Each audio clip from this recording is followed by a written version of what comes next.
got Gonna be a lot of times where you on camera tonight. What you. is? Yeah. Oh, wait a minute. Hold. Look at this man over here, fully swagged out, focused on you. This. I appreciate you, brother. I appreciate you. He got the Love it. Love the hat. merch. Love the merch, man. Love the merch. I Yes, love the sir. merch.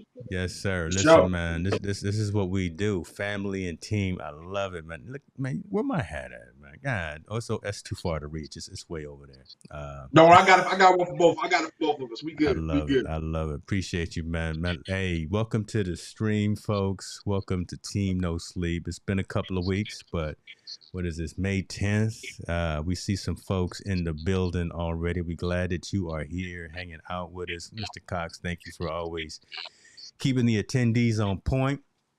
Now, Montel, let me tell you something. We talked about this behind the scenes. It's gonna be a little off for your boy tonight because I'm going through some things. Yeah. Shout, Got that shout 19, huh?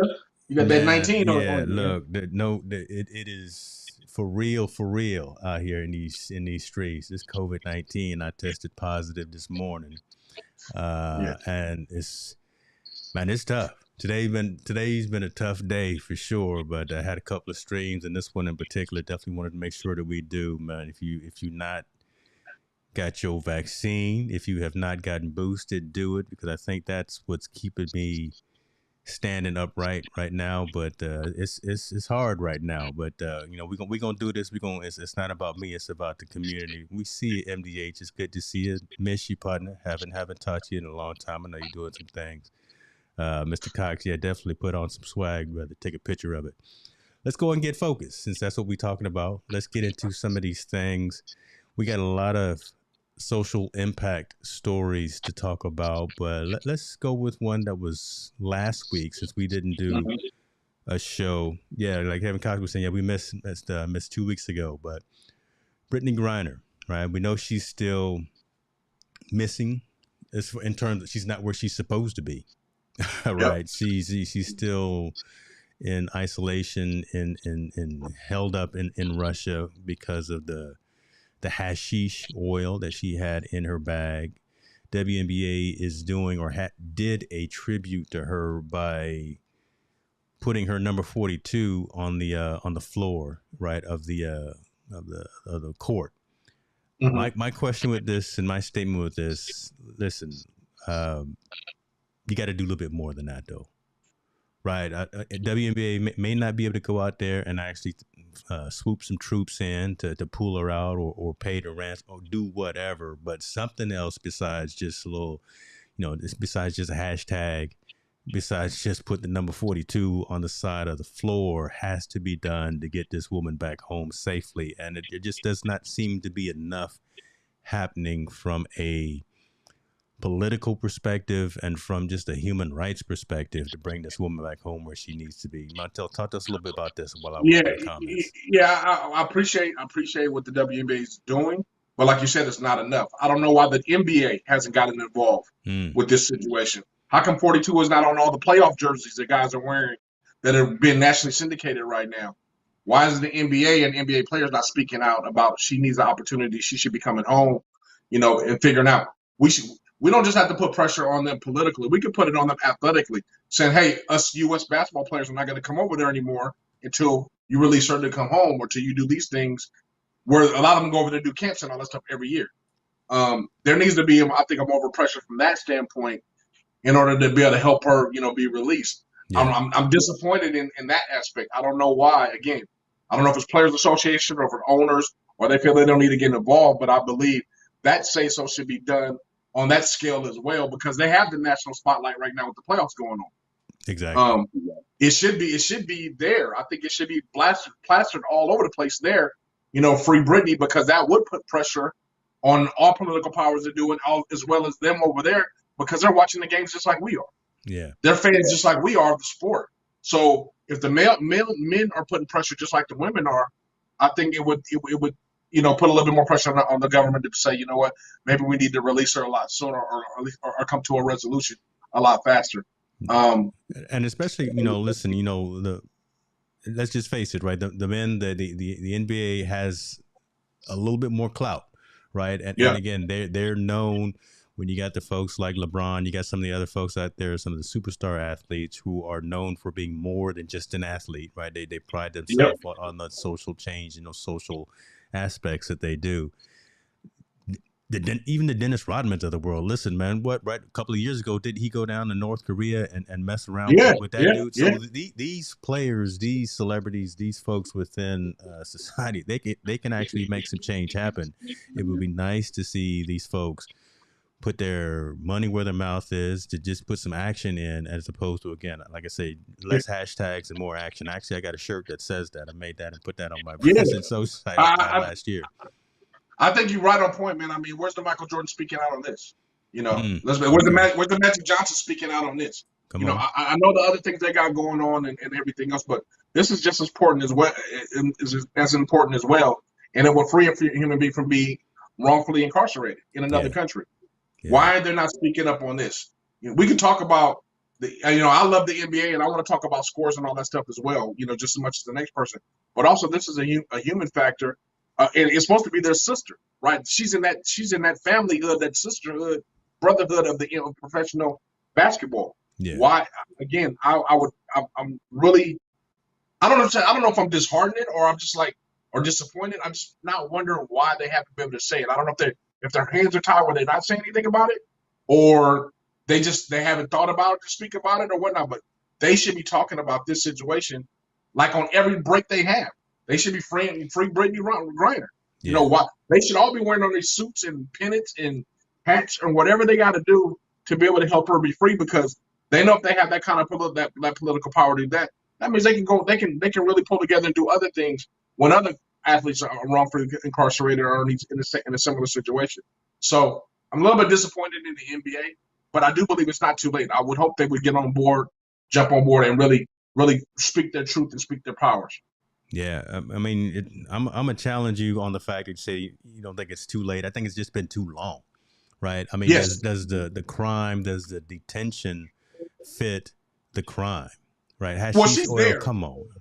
We can't do nothing about that. She's there under their rules. The thing we can do on our end is put more pressure on them to say they need to Yeah, free. good point. You know, Good and I point. think if LeBron is speaking out on it, not just Twitter, but he's on TV or he's doing a commercial saying, "Hey, we need to free Brittany Griner." You know, period. We need somebody. We need to go over there and free her up. You know, Russian government, we need you to free her, or we're not going to play no more exhibition games over there. You know, we're going to boycott doing exhibition games over there. We're going to boycott as the NBA even coming over there at all. We're not going to allow any of our players to go over there. If you start to put that kind of pressure on them, because it's entertainment dollars, somebody's making a lot of money off that when they go over there. That puts the pressure on let her go. So I think Yeah. if the NBA spoke out more so and put it on that national stage, like I said, Right. on this national stage while they're all in the playoffs, it should be on that stage saying, "Hey, you need to free Brittany Griner." It should be a tag going across the bottom of the screen. They should wear something on, because the bottom line, if it was somebody else, they would do it. You know, they would do it. So that You're part of right, what right. disappointed. If it was, and you don't want it to happen to anyone else, but if it was Taraji, I mean, and I love her, love Diana. I mean, if it was someone else, right, Yeah. besides probably Brittany, that's an interesting Well, point that you I would mentioned even take it a little further. What if it was an NBA player over there, a star? Because Brittany Griner's a star in the WNBA. there. Yeah. Let's say that was Kawhi Leonard. Kawhi Leonard was stuck over there. Wow. You don't think the NBA would be doing it? You don't think they Man, would get him free? listen, there'd be SWAT teams, and there'd be SEALs teams out there in 24 hours to get that man out. And that's true. Yeah. Come on now. So why is that same pressure not applied to her? She's a superstar. She's an athletic, and let's be honest, she's a millionaire. She's not like she's some person that's not worth something, not worth something to our economy. She's a millionaire. So why would you not be able to put those kind of pressures on her? Now, if our government is tied and they got to go through their litigation, I understand that. So they can do so much because they got to work with the Russian government. But the fact that the entertainment aspect that we have and the power we have in that's a global market, can put pressure on them as well. That means that's more so for Russia to say, you know what, maybe we need to let her go. Yeah. And we haven't seen that yet. We haven't gotten that on that platform yet. So that part is the part where I'm disappointed in. Like I would hope the Shaquille O'Neal's when he's on TNT and the Charles Barkley's, they should be saying something when they're on the TNT. Stephen A. Smith should be saying something when he's doing his Man, little I'm thing. tired. Don't mention Stephen A. Smith, man. Well, I'm just saying, well, he has a But yeah, platform where I he hear can reach you. people I out hear and you. say. So, I mean, so if they ain't saying it, we saying it. You know, they need to put pressure on them to be able to, you know, to put it out there. So, like you said, they always watch our show. Let's see if they start to bag on to this and Yeah, grab onto something that's actually the right cause. we'll see if they say something. And you know, here's an interesting point as well, right? Yeah, we wish that some of these actions would have happened sooner. We can Monday morning quarterback all we want to, but Melanie has an interesting statement here, right? And this can't be overshadowed and overlooked. You also have to wonder if there are bigger issues involved, a potential and pending war. We are in an indirect war with Russia. That has to be taken into consideration as well. And not getting in on the political aspect or realm of this, but we get over there and start messing with Russia. That's the one, right? Yeah, we don't yeah, but you I kind of mean, got to Brittany you Grant. kind of want to dance around it. And you want to be real strategic about I mean, what you do. that could be an issue, but Brittany Griner is not this part of a war. The war has already happened. It's already started. We're asking you to free an American that right now is indirectly not involved in the war. A person that is an innocent person that is, wrongfully incarcerated, that they're holding captive for no reason. I don't see any reason why the entertainment industry can't put pressure on them to say, hey, could you please release her? Because the bottom line, we do a lot of things over there. So Somebody's there got to could do be a something. medium in that. She's not going to be the spark of a war. The war has already started. And she's not going to be the end of the war when we release her. Like if they release her, like we're going to say we're going to stop fighting, that stuff's still going to happen in Ukraine and them over there. We're asking something like an individual or isolated incident to be resolved right now. And I believe the NBA and those powers could put pressure for Russia to say, you know what, maybe we ought to just go ahead and let her go or let her go back to the United States and do what she got to do. That part I believe is very important. And I don't care. Charles Barkley, Shaquille O'Neal, LeBron James, Michael Jordan have nothing to do on that realm of what's going to happen in the war state. They can voice their opinion all the way. It doesn't matter if we're going to shoot a bomb or not. That has nothing to do with it. But I do believe they have enough political and social power to be able to make an impact over Russia, to make the fans they have over there to put pressure on their government to say, you know what, maybe you need to release her. No, that's a good point. That's a good point. I think it could be a win-win if they go ahead and do that. So I'm like I said, I'm disappointed they haven't gotten involved. Yeah, free Brittany, man. Come on now. Let her come on home. Let her come on home. Yeah, we'll keep watching this story, and we'll keep talking about it, even if no one else is talking about.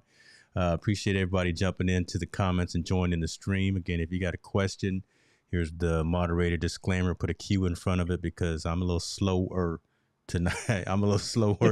and I may not see it. So y'all pray for the old man here. Y'all pray for me. Let's go on to the next one. Let's talk about this right here. Again, another social impacting story. We just had the draft, right? Mm-hmm. Matthew Corral, right, has been drafted. He's going to Carolina Panthers. Yep. Okay, he's going there, going to be a QB.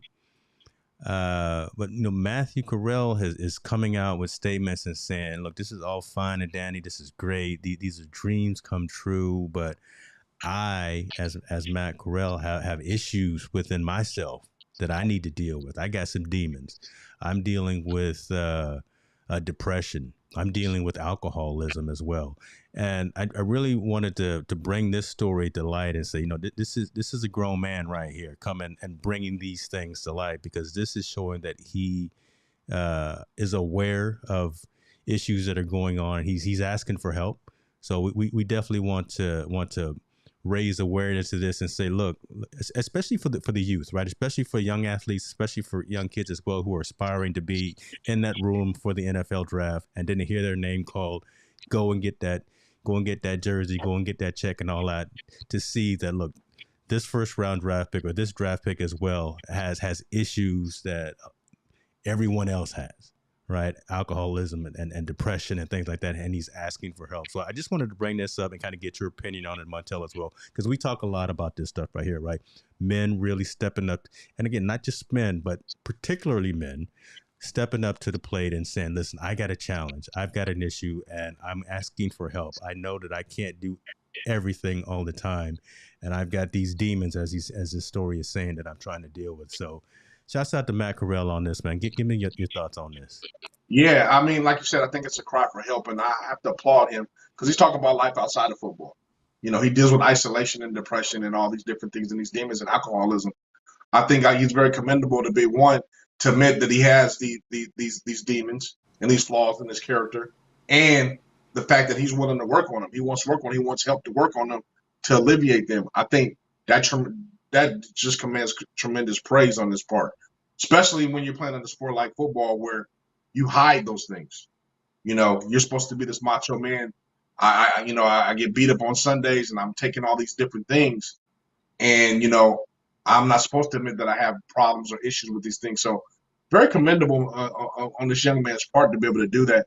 And like the article says, he doesn't deserve criticism. He deserves praise to be able to speak out about it, because now it's something that can be an open dialogue to be fixed. Yeah. He can start to talk about it and get it fixed. I think more so, I know me when I played football, and I only played at the collegiate level, but I can tell you right now, I know I battled depression.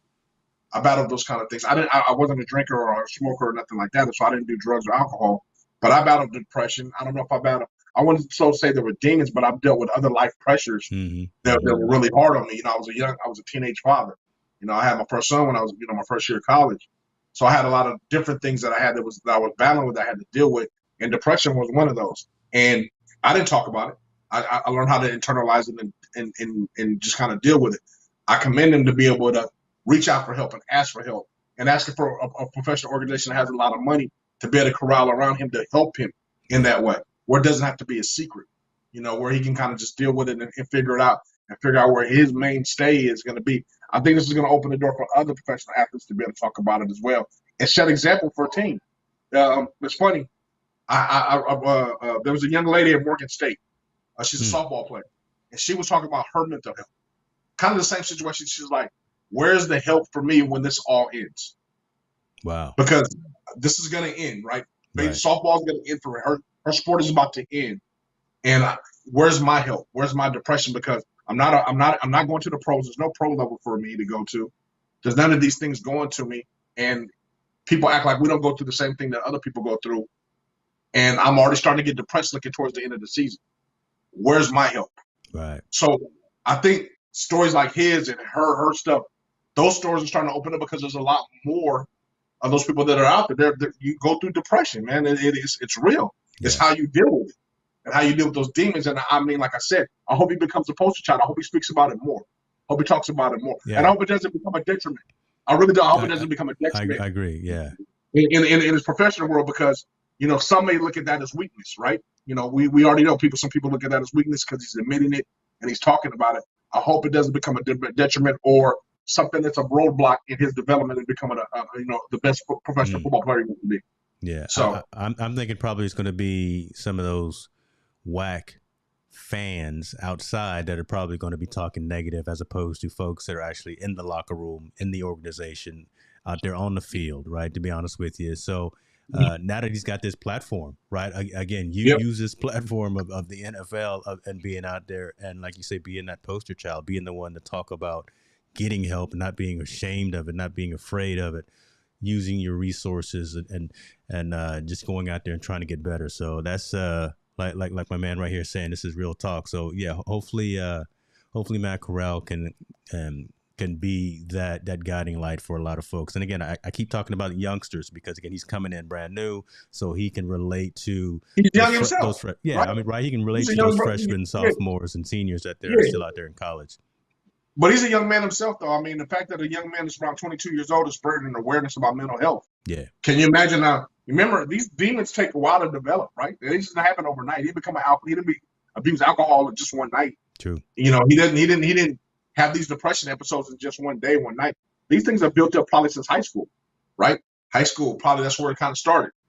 Being isolated, being depressed. He uses alcoholism as his crutch. It kind of just gauged his way all the way up through college. Now he's at the pros where he knows he has to be a professional. And he's saying, hey, I have these flaws about myself. I have these things that I can already self-identify that I really need to figure out how to kick it and get over it and make some things happen.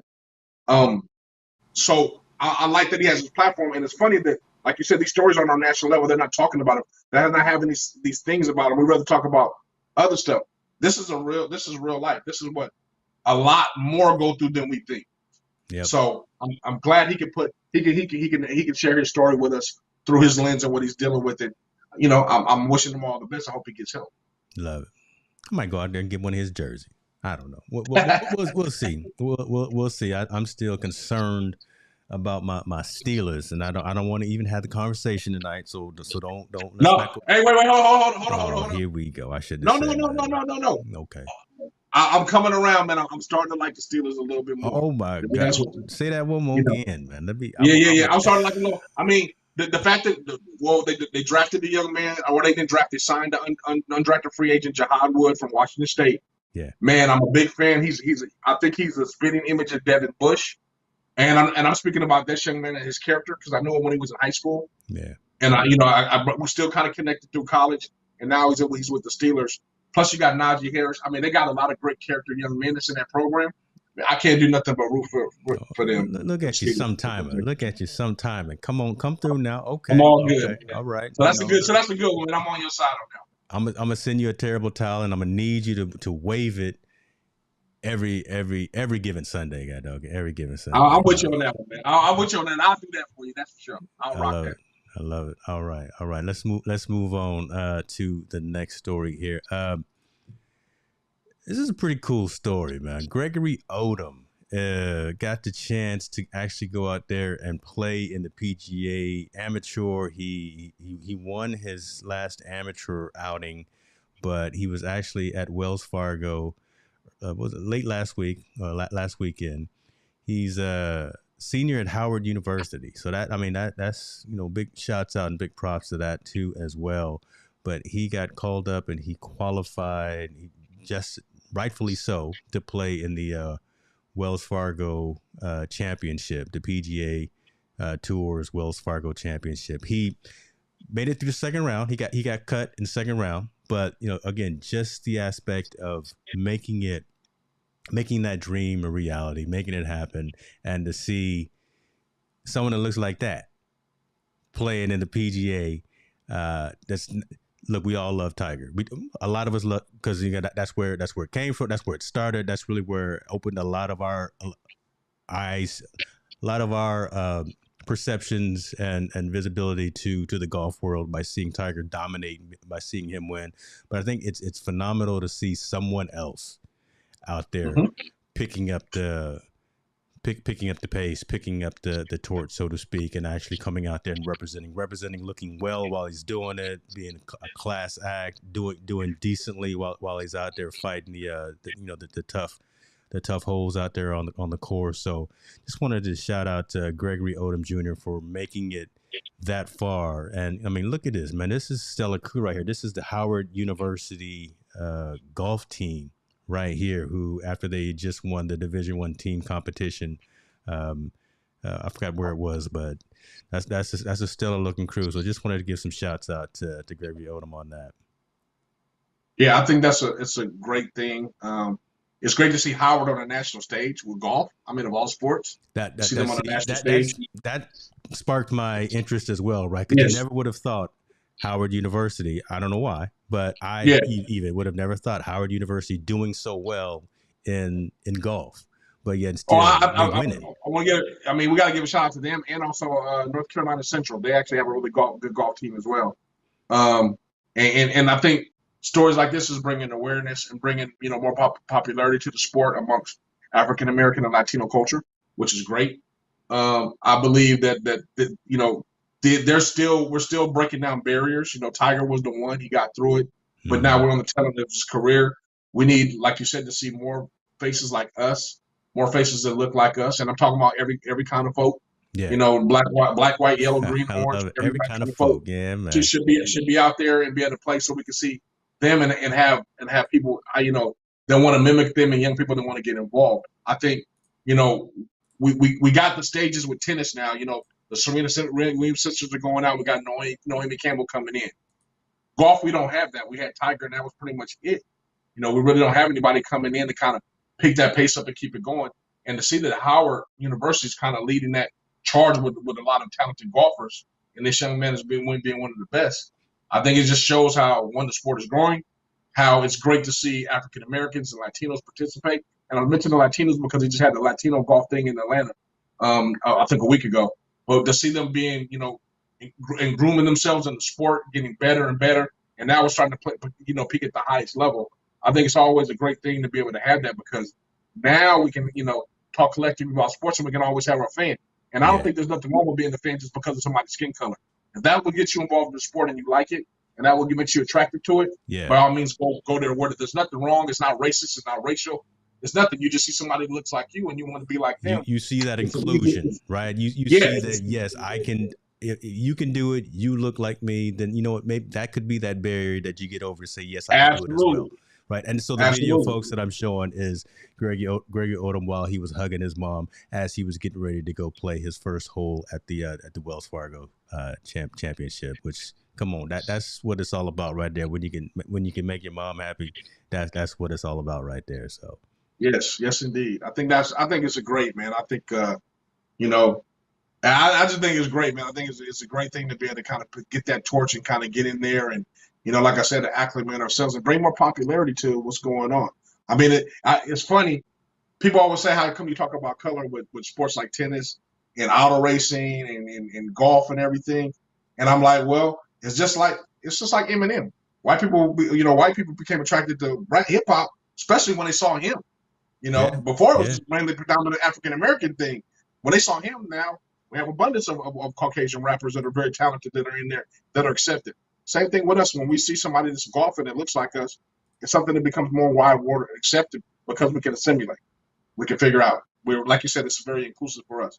So I think this is a great thing. I think this is, the more we can see that, the more within our community we can embrace it more, and the more people will have trying the sport and getting involved with it. We just need more. We just need more diversity in hockey. I'm trying to understand the game of hockey, and I don't know. It's coming. I mean, I like the fact that they can fight. Listen, ah, we. I think it's in the rules, right? You've got to yeah. be able to put them hands on somebody if you're gonna play hockey. So I would love to see more diversity there. Lacrosse is big up here in my area. Again, Lacrosse is I it's can't starting do to a take off. sport until I know the rules, though. Until I actually know the rules of a sport, I can't necessarily get in because I don't want to be one But of them you're sometimes saying it fans. from a fan standpoint. I'm saying it from a participation standpoint and and True. getting to know the No. True. sport. Getting to know the sport, it's great. I mean, we do have a few African Americans that are professional hockey players. Yeah. They're not put in the mainstream yet for whatever reason, but it's getting there, starting to open up a little bit more. I mean, lacrosse is a growing sport everywhere across, especially in sunny states like California, where Yeah. it's everywhere. Here in Hawaii, I believe it's starting to really grow big time. Um, so I think just the fact that, like I said, if we can see more of us playing it and trying it and being involved with it, it sparks our youth's curiosity to also get involved in them instead of just the traditional baseball, football, basketball. Now we're starting to open ourselves up to play a lot more sports and do a lot more things, and be able to become good and professionals at it. I think it's great. I mean, why not? What I'm saying, why not? I want my kids to try everything they want to try. Let's be able to have a part of it because it's just going to broaden their spectrum and their connections in life. You know what I Exactly. mean? We're talking about Exactly. connections in life, and beyond the sport, right? Hey, I played lacrosse with you when we were in high school, or hey, I played golf with you when I was in junior high. Those things go a long way, especially as we get older in life. Those are the things that make us who we are. So I think it's wonderful, man. As long as we can see somebody, like I said, sparking that interest and giving the next person that kind of hope, let's do it. I love it. I love it. I'm gonna bring this comment up too because Kevin is saying, golf and tennis struggle because of the history of those sports and those clubs where they have been played and the rules at those places. That's true, right? But folks, not and again, not just us, not just African Americans, but many a diverse community are starting to kick down those doors and take names and start winning. So it's slowly but surely it can be too slow in some people's minds, but at least we're starting to get progression. We're starting to see again. We're seeing folks on the golf course. We're starting to see folks on the tennis court, in racing, in hockey, in all of those aspects. It just I think it's better for society when it looks more like the melting pot of society when Mm-hmm. you're out there playing. So there we go. There we go. Let's keep it moving. Let's keep it moving. Appreciate everyone joining us again. Go and get into this NBA. I'm in Sacramento, so I'm not a I probably shouldn't say this, but I'm a sometime fan. I'm a summertime fan. You know, Kings have been trifling on the heartstrings, for a long time. So who knows? We hopefully we can do something. But right now, we got a new head coach. Listen, I'm saying we like again like it's my team. Sacramento Kings have a new head coach. They got Mike Brown, who won last night the game for as the interim head coach for the Warriors because Coach Kerr tested positive. Same day I tested positive, Coach Kerr tested positive. I don't know. Maybe we were at the same club. I don't know what's going on. But we got Mike Brown coming over to the Sacramento Kings as the head coach. How come there's no pictures of him or nothing? Y'all know who Mike Brown is, but I think that's a good thing, right? Again, when you have more, here we go again, but in a relevant conversation, more diversity at the head coaching position within these large franchises. I think that just matters to have that happening. So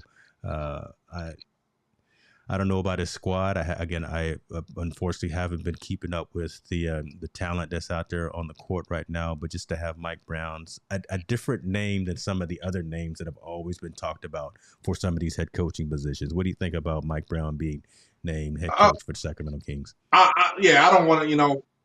Mike Brown's a qualified coach. Obviously, he's good guy. He was successful in Cleveland when he had LeBron there. He was pretty successful there when he coached in Cleveland. I believe, me personally, I thought Mark Jackson would have been a better fit for the job. Mark Jackson, I think, is I'm going to interrupt you just right there because I saw, I believe in Mark Jackson's credentials, but there were some things that have started coming out about Mark Jackson, about maybe some things that he was saying in some circles that didn't really match with kind of the culture that the Kings or any team probably wanted to go with. But yeah, from an X's and O's perspective, Mark Jackson, that may have been said or not, but you can't argue with the results. And then with Mark Jackson, the X's and O's, right? Yep. Yeah. He tore down the Warriors organization. He rebuilt it up by drafting Steph, drafting Clay, making moves to get Draymond, and look at them now. They're fixtures in the organization where there's 3 Hall of Famers that he built. He constructed to be a part of that program. I think you can't argue with the results. I'm no knock on Mike Brown. I think he's a great coach. He's going to do some wonderful things with the Kings. But me personally, I think when you seen somebody tear down an organization and build it up the way the Warriors are now, and he was instrumental in doing that. I don't think you can argue with that. I don't care what circles he was talking on, good, bad, or indifferent. I can't argue with his results because let's be honest with you. Yeah. Steve Kerr won the championship with Mark Jackson's squad that he built. He just added a few. He added a few flavors to it, but I mean, as far as plays in different ways, but it was all Mark Jackson's team that he built there. So I would prefer if they would have went that way, but I don't have any problem with hiring Brown. I mean, he's obviously the fit and the culture they want to develop. I think he's a soft-spoken guy. He obviously understands his X's and O's and knows what to do and how to do it. I think Mark Jackson may be a little more brash, a little more, heavy-handed on the organization, how he wants to run things. There's no wrong way in either one of them. They're both right. At least now, I believe Mike Brown will bring a winning coach's attitude to the Kings, where the other coaches were there, but they were all not veterans. They were kind of their new job, and this is their first head coaching job with Luke Walton. So now they got a guy that's been established, been around the league, knows how to win, is going to bring that culture down to Sacramento, which I hope it's a win-win. And also, let's give a shout out to Monty Williams for winning Coach of the Year from Phoenix. Good job for him. Yes, that's true. Yep. So it's all looking good. It's all looking good, I think, at this point. And I wish Sacramento all the best of luck. I just think they're going to have to rebuild and start all over again, unfortunately. Man, see, hold on. You're gonna have us starting all over. The season hadn't even started yet. You got to, man. I mean, you got to. Already making it a rebuilding year, and we not even started with the season. I mean, I think it's gonna be. I mean, you got to think about it, man.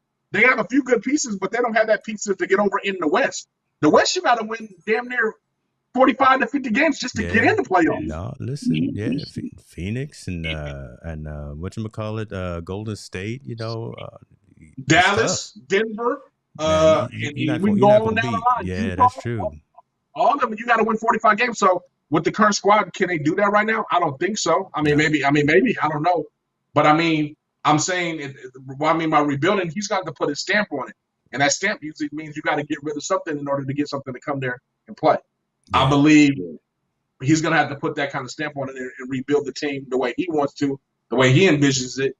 And the one thing I hope the Kings owners and the front and the staff is behind what he wants to do. Usually they butt heads. True. The only time they've been in sync is when the Maloofs were there. When Maloofs were there, whatever the coaches them needed, they brought him in. When they brought in Bobby Jackson, they brought in, Wow. Jake, Mike Bibby. They brought in all the guys they wanted to do, and they were really successful. They was basically one game away from getting to the championship. But ever since the Maloofs left, the new ownership hasn't been as supportive, I say, as a coaching staff as they were before. That's true. In my That's opinion. true. No, I agree with you 100%. And we're my Kings fans out there, folks that follow them. What a cowbell nation at. It's been since those Weber, Jackson days that I've been a fan, just because it's just disappointing and depressing to see them out there right now. And hopefully they'll listen to Mike Brown. But you're right. I can't pronounce the owner's last name, but yeah, he wants to be kind of like the Jerry Jones, right? He wants to be all of it, owner, GM, making all the decisions as opposed to allowing what needs to happen out there for them to elevate their status and not be in a rebuilding situation every single year. So. Yeah, but we know the main thing with Sacramento is attracting that star power, right? Yeah, we have a hard time attracting that star power because it's a small market. I think they just need to figure out who they want to go get, be aggressive in going to get them, and bring them there and start building a team around that person or those individuals who they want to bring in, and stop playing with collectively a lot of role players. Yeah. We haven't had a superstar. We haven't had a superstar since Mike Bibby and Chris Webber in Sacramento. There has not been a superstar there since those guys left. That's true. I think it's time. DeAndre Fox, like Kevin is talking about. Yeah, I mean, he's good. Fox he's an all-star, but I mean, he's not, at that level to where other top tier players want to come and rock with him out there as well. But also with Fox, they failed to build with him, right, or counter with him, or make those trades to get him involved with other star players. Yeah, Fox is a rising superstar. Don't get me wrong, like the boy, he's a bad boy, but we already know in the NBA. It's now you have to have at least a big three or at least a power two to get yourself in a situation where you're going to be, be great. Mm-hmm. So where Sacramento made the effort to kind of bring that other, that under complementary player with Fox, they haven't. And me personally, the ownership has been refusing to spend money, in order to make that happen. Whatever way, they can call it how they want it. They just refuse to spend money to bring that high profile player here. It's going to be a big free agent market coming up now that's coming up here. They need to go out and get somebody. To be honest with you, the Rudy Gobert is going to be there. Somebody's going to be there in that market that they need to bring in that says, you know what, I don't care about the small market. Let's get you here and let's make something happen. And I believe once they start to do that, the glory days of the Kings will be back. I'm not laughing at you. I'm laughing with you. Or maybe I'm just delusional from all of the medication here. But and then one thing you said, right, you called Sacramento a small market, which is crazy. It is when you think about it, but then it shouldn't be, because it's the capital of California. It should be a larger market, honestly, than something like I was going to say Memphis or OKC, but no, those are big name cities as well for everything else happening outside of it. No, I hear what you're saying. Sacramento should be, to be honest with you, Sacramento should be adjacent to like the New York Jets or like the New York Knicks in Brooklyn, because we're only an hour away from the Bay Area. Yeah. Right? Yeah. And everything in between has been developed now. It's not like you drive in and it's going to be dirt road. True. So everything's developed. So there's pretty much connected. Even some people from Sacramento say they're from the Bay Area. Right? Yeah. They say they're Bay Area. They say they consider Sacramento some of the Bay Area. So it shouldn't be a small market. It should be complementary to what's going on in San Francisco, Oakland, and San Jose as a market that can withstand it. Yeah. But they don't. I don't know if they don't position themselves like or want to be that way. But I believe once they start to see themselves in that situation, like the Knicks in Brooklyn, Sacramento will be fine attracting talent, because, like I said, if you're a player and you want to have that nightlife and go out party, It's an hour away in the Bay Area. You don't have to go very far. That's a quick flight or that's a quick drive to get there. Depending on traffic. So if you can get a players that are attracted to something like that, now it's not such a small market; it's a big market. But I mean, they just have to come with the identity like that, I believe. And Sacramento can do it, man. I don't have no doubt. I think they can do it. It's just you got to be able to spend money and you got to be able to attract the right people to want to come in. I believe it's all about how you position yourself in market. If I can show you can make just as much money here being in Sacramento as you can being in Dallas, then why not do it? That's true. Listen, man, and you're right. It's not that far away. And Kevin is saying a lot of folks commute from Sacramento Yeah. area down to the Bay. Take Amtrak or just find a way to get it done. So hopefully this is just the start of another not rebuilding decade for Sacramento, and something happens. I'd love to actually see some more of the other sports come out as well. I mean, Sacramento used to have I don't know if they still have it, but it used to have a women's football league. Sacramento, I forgot the name of it was, but yeah, used to have that. Soccer is huge up here too with FC Republic. So I mean, we got some things to offer around this neck of the woods. So yeah, I think you guys will get. I think Sacramento will get an XFL team with the Rocks organization. Yeah, I think they'll man, get an XFL come on team. Now we got some real estate out here for folks to do something with. Hey, I'm from Sacramento. There's enough of a market that's there. I just think the people that go there, they just automatically assume it's just a small market and they just ride with it. They accept that excuse, right? They accept it. They're like, hey, this is a small market. We can't do it. Well, it's not that small of a market because the A's would consider moving there. So it ain't that small of a market. It's a not small market where the Kings have sold out for the last 30 years. So it's not that small of a market. It has a market that's there. I think you just can't pigeonhole yourself saying, hey, we're a small market. You got to be able to go out there and say, you know what? Hey, we're just as good as everybody else who want to go because we already seen that people are willing to commute 2.5 hours to go watch a game. Ask the San Francisco 49ers. Ask the Giants. People from Sacramento go in groves to go watch those games. So why can't it be the other way around where you can create a fan base where people from there will come to see our organizations that are based in Sacramento, whether it be football, basketball, baseball, or whatnot. It's there, man. I think it's your mindset. It is, and you're right, and all that. It's just, folks, we need to support local. Maybe that Kevin Cox, man, you nitpicking, Kevin. I know about right here too, tag, right? He in the Bay Area, right? So he right in between, and he talking madness, right? He like standing on the border of Oakland and San Jose, right? He talking madness about like it's all good, man. Appreciate you, brother.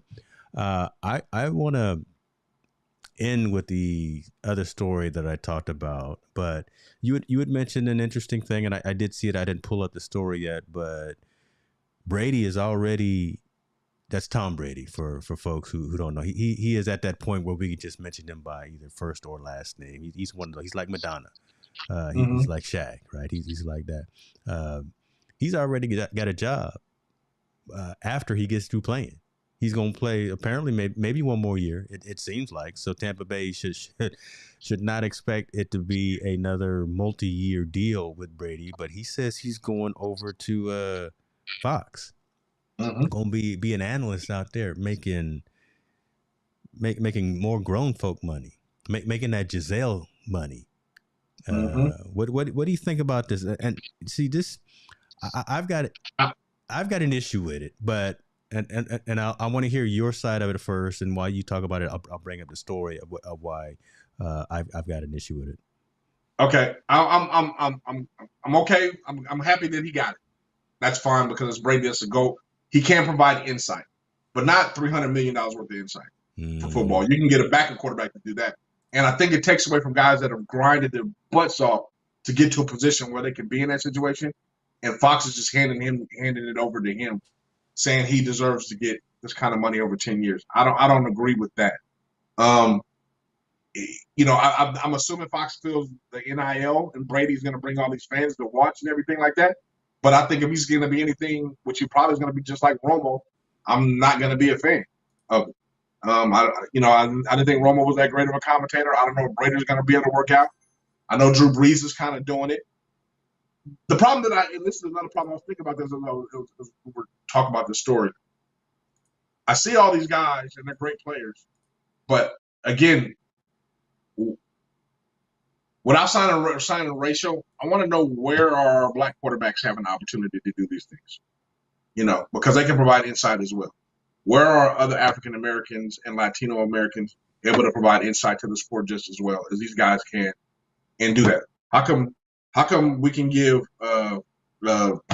what's that boy's name from San Diego Chargers that had the implode? I forgot his name. Not Phillip Rivers, but the guy that was before him.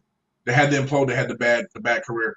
How come he can get another chance to be an analyst, but other guys can't? How come Matt Reiner can be an analyst and Achilles Smith can't be an analyst? How come Michael Vick hasn't got a chance to become an analyst? How come Warren Moon, the great, hasn't had a chance to become an analyst in these same situations where they've had a lot of success? Now, don't get me wrong. Brady's up there at the pinnacle. Won more Super Bowls than everything. Great guy. I think he's going to be able to be wonderful at that. But I think he's going to take away from a lot of other guys that had the opportunity, that's worked their butt off to get to that situation. Yep. And that's kind of unfair. But that is also the world we live in. You got to deal with reality. That is what it is now. They want to get the guy that's coined the GOAT to be able to provide us insight to why players are doing what. But I also believe they're undermining the skill of someone that's being on TV and being an analyst and being a color commentator and somebody that does play-by-play. That's a skill set that I don't think people realize is very hard and very difficult.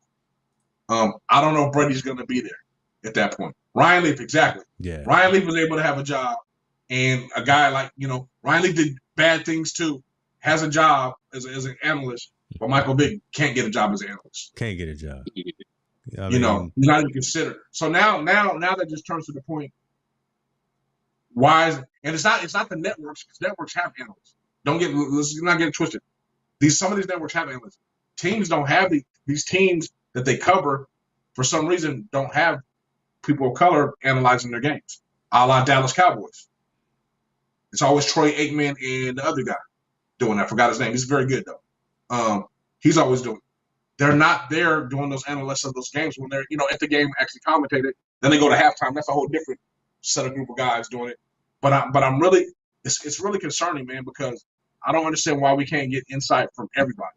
There seems to be enough jobs going around, obviously. Instead of paying him $300-some-odd million, why don't you pay him $100 million and hire somebody else to kind of do some other stuff? You know what I mean? It seems like a lot of coin being thrown out for him to be an analyst where he has no experience. Exactly.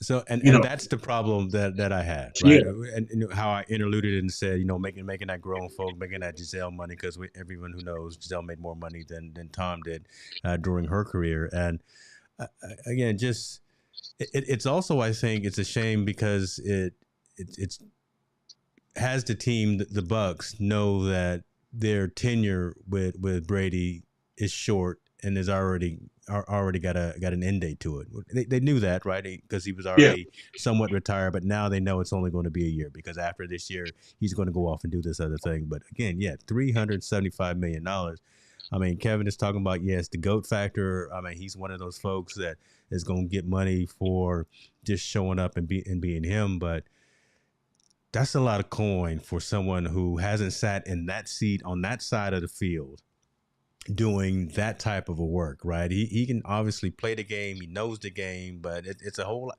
When you turn these lights and you press record on these cameras, it's a whole different field than being on the other side. So obviously he'll do fine.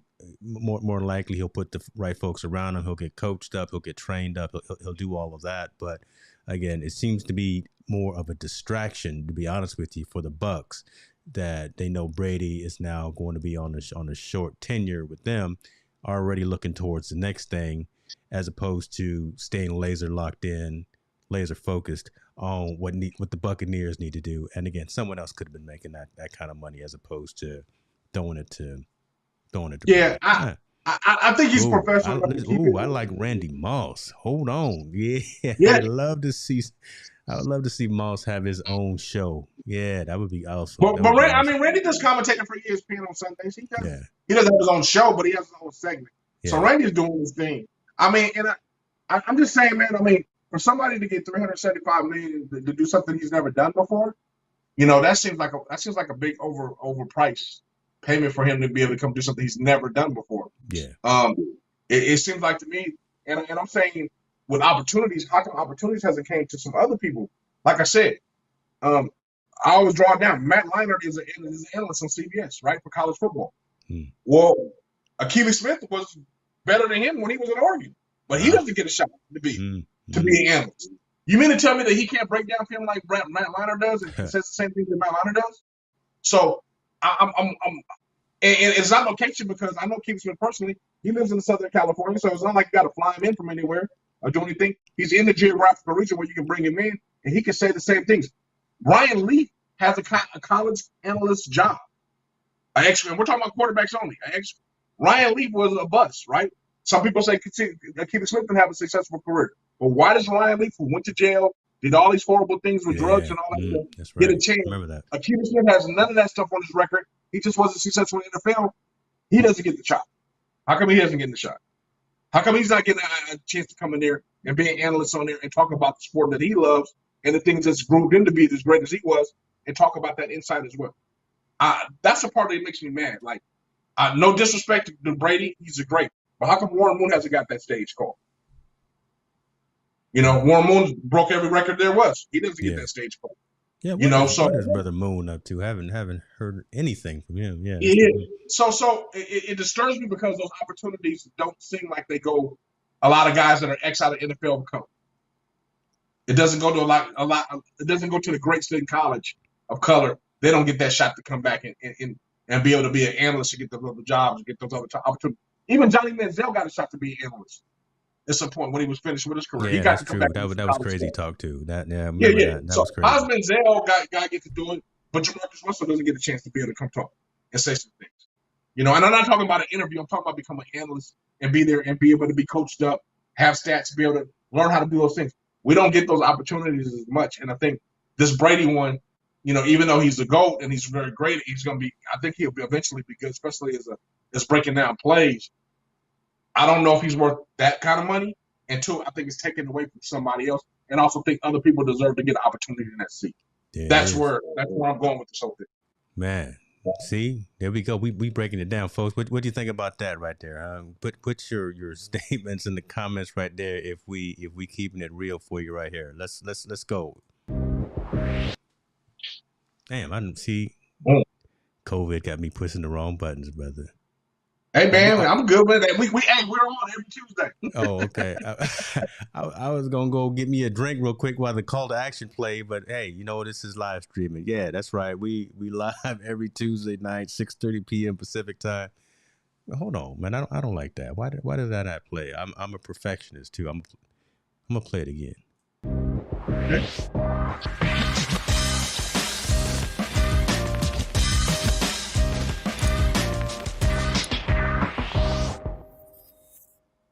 There we go. See, I'm pretty good at Final Cut. I can edit that out before. All right, I'm with that, man. Subscribe to the show. You know, definitely. If you don't get it, you don't get it. Definitely the real here. So I would say subscribe to the show.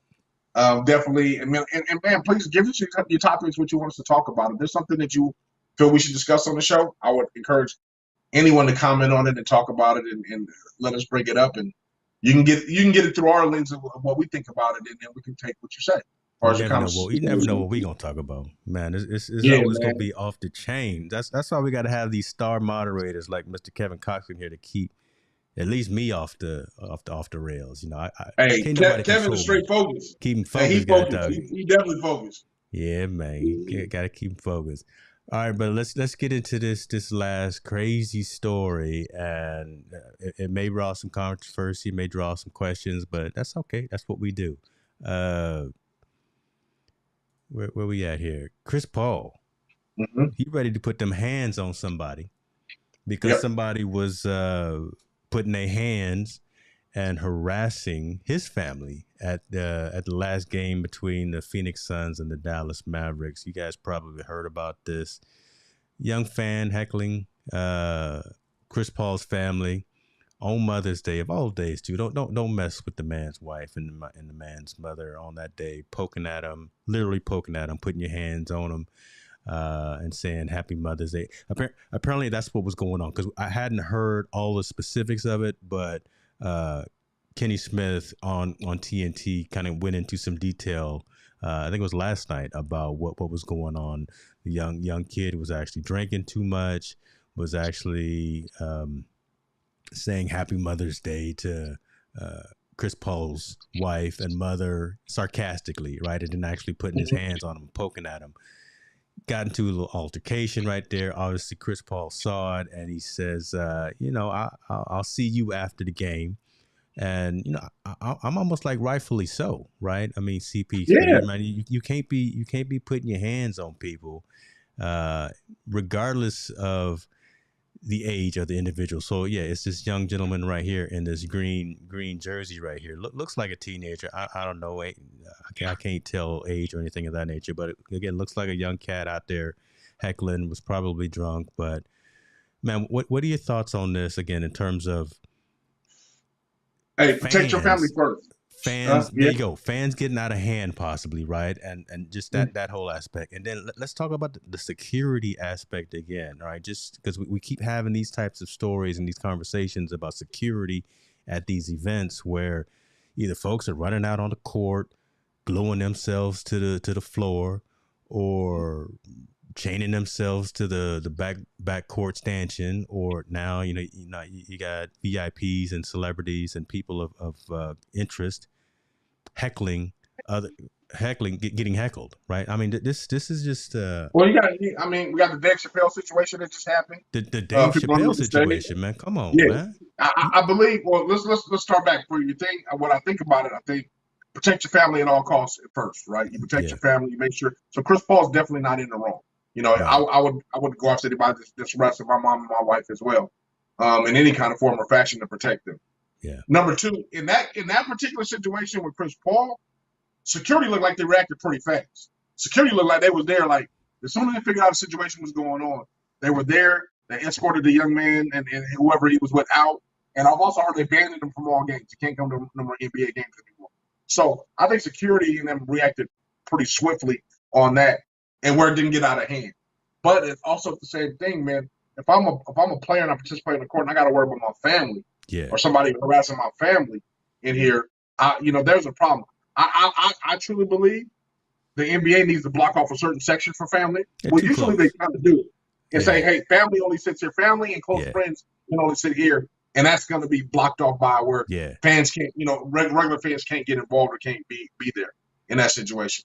I think they're going to probably do some protocol stuff to kind of alleviate some of those things that are going on. But I mean, right now we're in a point in I think entertainment period where fans actually think they can do things or dictate things that go on. I mean, the Dave Chappelle thing. I mean, this guy ran up on stage. He had a knife. yeah, He, they was fighting him off, and then they pulled him off, and they handled the young man. But I'm saying that situation could have got a lot uglier than it was. yeah. A lot uglier than it was. That one I think. concerns me a lot because look, I'm a fan of comedy, right? And Yeah. I think my dad is online right here. Last year I took him to see Ali Sadiq, and Ali Yep. Sadiq is coming back to Sacramento, and I want to buy those tickets. But then I saw Chris Rock is coming to up here in this area too, and I say, man, I want to get them tickets, but it's just unfortunate and it's sad that and again, you can't make the assumption it's going to happen all the time, but when you start seeing those types of situations, you're like, man, protect yourself at all times, protect the fans, protect the principal on stage. And so, hold on, I want to say this, and the reason why this is so I'm so passionate about this because for 10 years I worked for Clear Channel Entertainment and for Bill Graham Presents. It was my role to secure the principal who was coming to perform that night. So once they arrived to the venue, I got them from their tour bus, to back of stage, to front of stage, and I protected them, the primary asset for that entire time of the show. So I am intimately aware of what it takes to secure a Paul McCartney, a Steve Tyler, Mm-hmm. those types of folks, and these types of situations when they happen is to break down somewhere, and I think it needs something needs to be happened to take care of everyone that's involved. So I just wanted to throw that out there. No. I think you're right. I think security protocol around stars needs to be what you call it, enhanced or revisited and corrected, right? Because Yeah, now we're running into situations where these people are definitely able to get on stage. They would have, be in a situation where they can possibly harm the artist Yeah. or harm the star.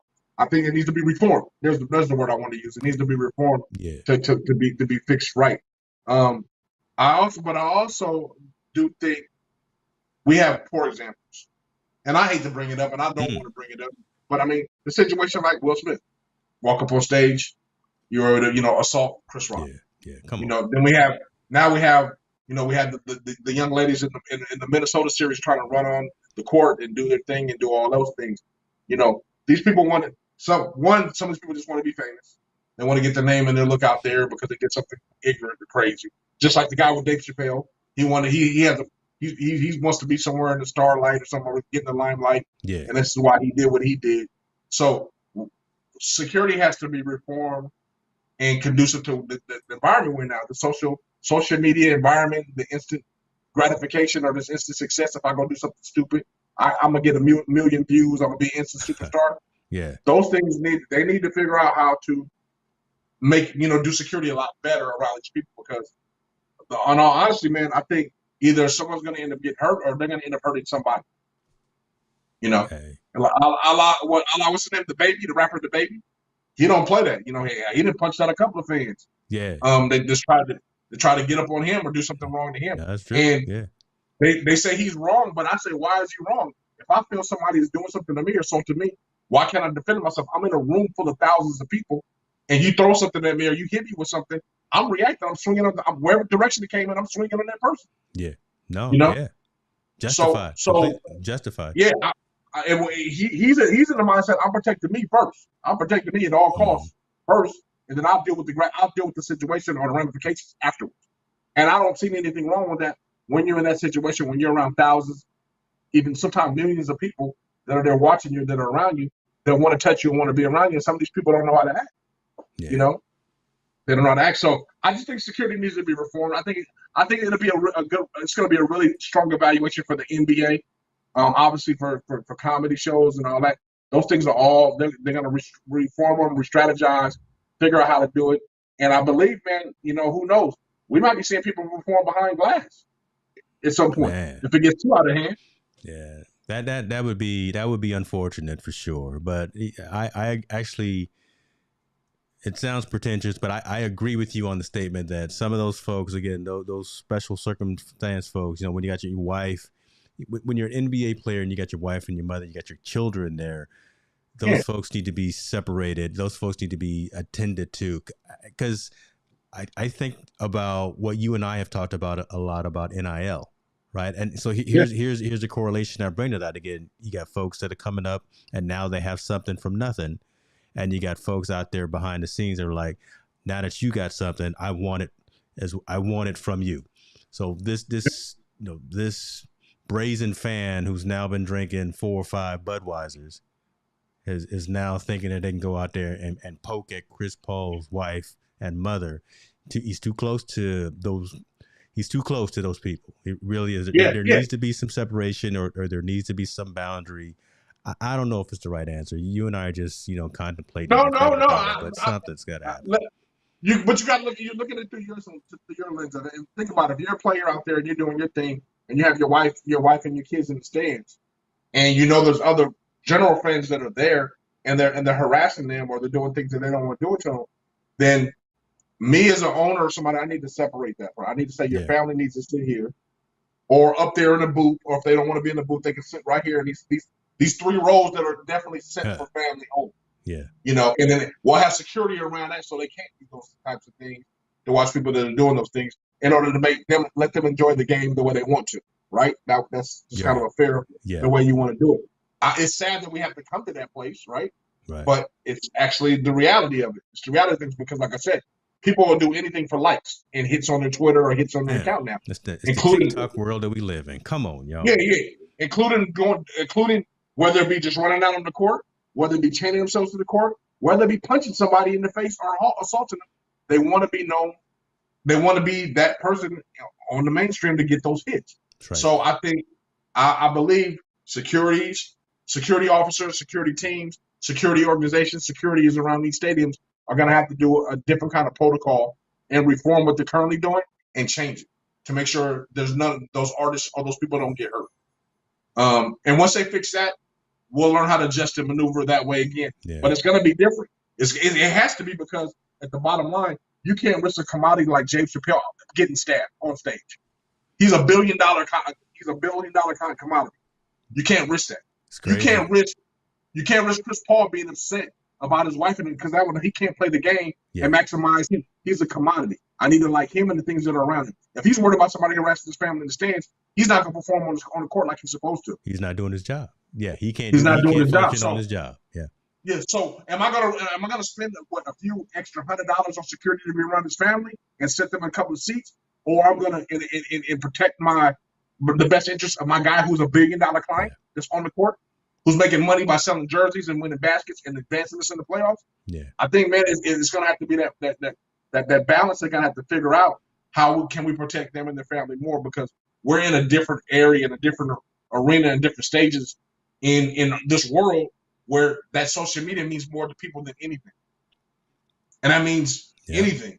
Got it. So they want to do that. So when those things are starting to come up, when those things are starting to arise, man, we have to change with the times. And I think security teams and security protocol hasn't changed, or hasn't changed as fast with the times. So I think once they fix that, everything will be okay. But it's a sad day that we have to come to that. It's sad. Yeah. It's absolutely sad. You know, fans, long form fanatics, we bought this on ourselves. Yep. I've got some contacts that are still in the event management and team management world. I'm gonna talk to them and see if I can get them on the show in the coming weeks to talk a little bit about what they're doing around guarding stadiums, guarding teams, guarding players and family members and things like that. So yeah, I'm gonna make sure to get that going so we can get to, because this isn't changing. This isn't going to stop, and it's going to continue to be relevant. And this, again, now that everyone's got the cell phone, we saw what actually broke out and what actually happened. So let's keep this conversation going. That's it, man. That's our stories. That's our days. I didn't end up going through a coughing fit. I didn't end up passing out. I feel like I'm about to pass out, but so that's why we gonna end. That's how we gonna end up. Get some green tea, some ginseng in you, man. That's why I'm drinking the tea tonight. I'm man. You see this mug right here? Goodness gracious! Shouts out to the swagged out gear too. I mean, Anyway, Montel, thank you, man. Appreciate you, brother. Go ahead and round us out. Send us home. I always love it when you bring us. Oh, man, keep your 10 toes down and pray every day. And, man, make sure you reach out to a loved one to make sure they're not going to anything. And help the next man that needs some help. Next person needs some help, man. Step up and give, donate those couple of quarters you got in your change jar to get to somebody, because you never know how far that could take somebody else. So, God bless everybody. We out. Y'all be good yourself. Appreciate you now.